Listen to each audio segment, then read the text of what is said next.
वह लड़का गीत गाता हुआ उसी रास्ते से निकल गया जिस रास्ते से उसकी माँ और उसकी सहेलियाँ जा रही थी।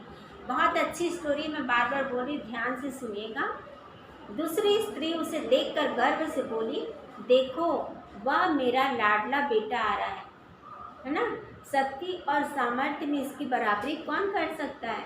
वह यह कह रही थी कि उसका बेटा भी उसकी ओर बिना ध्यान दिए हुए आगे निकल जाता है। रास्ते में जब हम जाते हैं तो कभी कभी हमारे परिचित परिवार के लोग मिलते हैं ना, वैसे ही दूसरी स्त्री का बेटा भी आता हुआ दिखाई देता है और वो उसकी माँ खुश होकर सभी अपनी सहेलियों को बताती रहती कि मेरा बेटा देखो बलशाली है, यही है। और उसका बेटा अपनी माँ की ओर देखता भी नहीं है और आगे की ओर निकल जाता है। तीसरी स्त्री का क्या होता है देखो, वे कुछ आगे बढ़ी तो एकाएक तीसरी स्त्री का बेटा उधर से संस्कृत के श्लोकों का पाठ करता हुआ निकला। उसके उच्चारण से लग रहा था मानो उसके कंठ में साक्षात सरस्वती विराजमान हो। तीसरी स्त्री ने गदगद स्वर में कहा, देखो यही मेरी गोद का हीरा, इसे कौन बृहस्पति का अवतार नहीं कहेगा। परंतु उसका बेटा भी माँ की ओर देखे बिना ही आगे बढ़ गया, अपनी माँ की ओर देखता भी नहीं है और आगे बढ़ जाता है।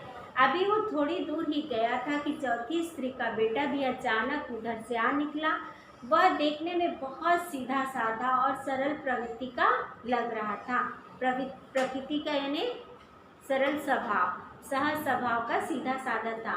उसे देखकर चौथी स्त्री ने कहा, बहन यही मेरा लाल है। वो परिचय करवाती चौथी स्त्री अपने बेटे का और कहती कि यही मेरा बेटा है। चौथी स्त्री उसके बारे में बता ही रही थी कि उसका बेटा पास आ पहुंचा। यहाँ पर आप ध्यान दीजिएगा, अपनी माँ को देखकर वह रुक गया और बोला, माँ लाओ मैं तुम्हारा घड़ा पहुँचा दूँ। मना करने पर भी उसने माँ के सिर से पानी से भरा घड़ा उठाकर अपने सिर पर रखा और घर की ओर चल पड़ा। ठीक है। तीनों औरतें बड़े ही आश्चर्य से चौथी स्त्री के बेटे को देखती रहीं। वह वृद्ध महिला जो बहुत देर से इन औरतों के पीछे चलती हुई इनकी बातें सुन रही थी, पास आकर बोली, देखती क्या हो, यही है सच्चा हीरा। पाठ में जो आपको मोरल मिला, शिक्षा मिली, वो क्या है? मतलब कम सामने जल्दी